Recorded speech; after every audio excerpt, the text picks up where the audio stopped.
So, darlings, you might wonder why I'm wearing a Chelsea shirt to a movie review. Do I care? No. We're the bloody champions of Europe, darling.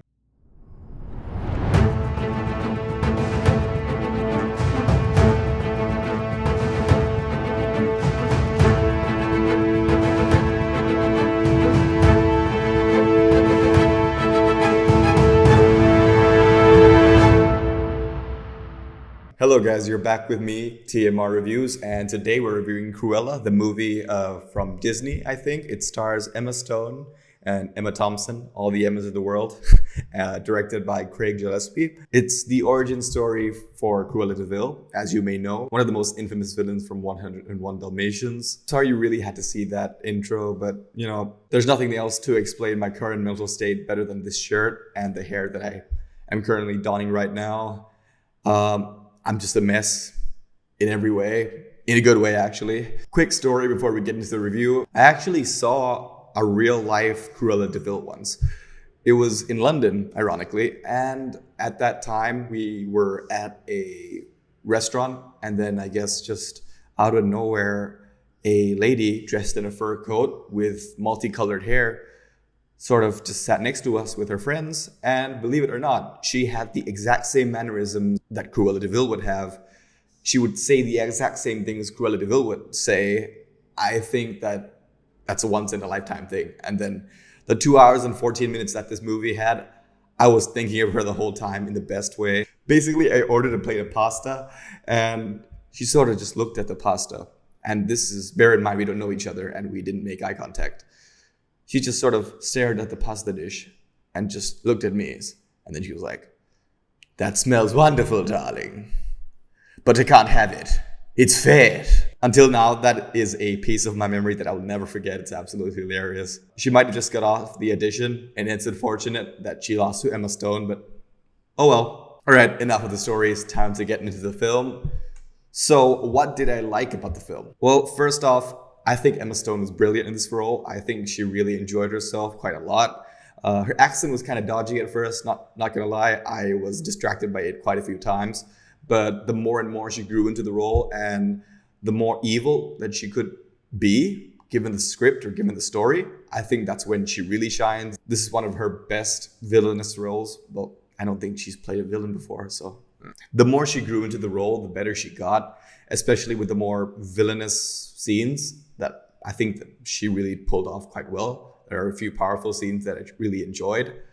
Aside from that, I think Emma Thompson as the Baroness is actually kind of wonderful as well. She really, really had the time of her life with this villain role, and it showed, and it translated into all the audience just really enjoying her and her dynamic with Emma Stone as well. Her dynamic with Emma Stone is also actually one of the biggest positives about this film, because it's actually similar to what Meryl Streep and Anne Hathaway had in The Devil Wears Prada, which is always a good thing to hear, especially for you chick flick enthusiasts out there. They played off each other fantastically, and I won't be surprised to see them together again in future roles. Aside from that, something that must be mentioned is the costume design. The costume design is absolutely fantastic.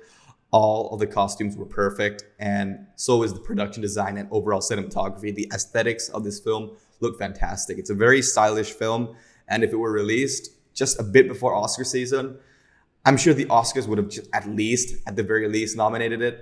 I'm not sure whether it would have won because, Oscars don't like big films, but it's deserving. Anyways, time to get into the one thing that I had a problem with. Unfortunately, it's kind of a big thing. It's the fact that Cruella De Vil, or Estella, as she is known in the film, isn't that evil at all at any point in the film. There are a few moments that teases how evil she can be, but they never really go all hard on it.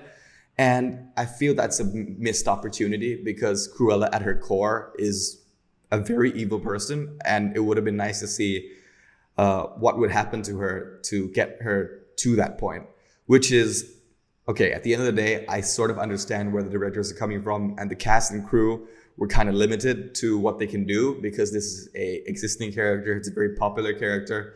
She's very well known for being an incredibly crazy woman with bloodlust for Dalmatians. But in this film, it's a bit weird that she doesn't really hold any grudges towards any Dalmatians at all. I found that really weird. It's almost as if Disney made Jafar and they made him tolerable to the genie, or a Scar movie where he's actually all right with Simba. Like, you're a good lad. At the end of the day, it's down to how restricted the cast and crew were, and I don't totally blame them for it. So to conclude, the film is more of a fashion drama than it is a Disney film, and I mean that in the best way possible.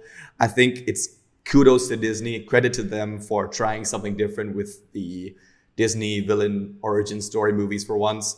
It's actually a very different movie to Maleficent, the one that we've seen before, which is a, villain come good or villain backstory. I actually liked it more because it's actually a fashion film. It's not a Disney film. It doesn't really feel like a Disney film, but at the core it is.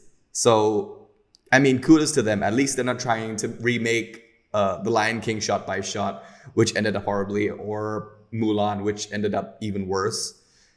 And I can see more Disney films in the future just going down this trajectory, and I do hope that they do, because it's more refreshing than rehashing the same old things again and again and again. It's the Disney answer to The Devil Wears Prada, and for anyone who likes that or any other fashion film, we'll have a good time with this. This film isn't for kids. It's not for anyone below the age of 13.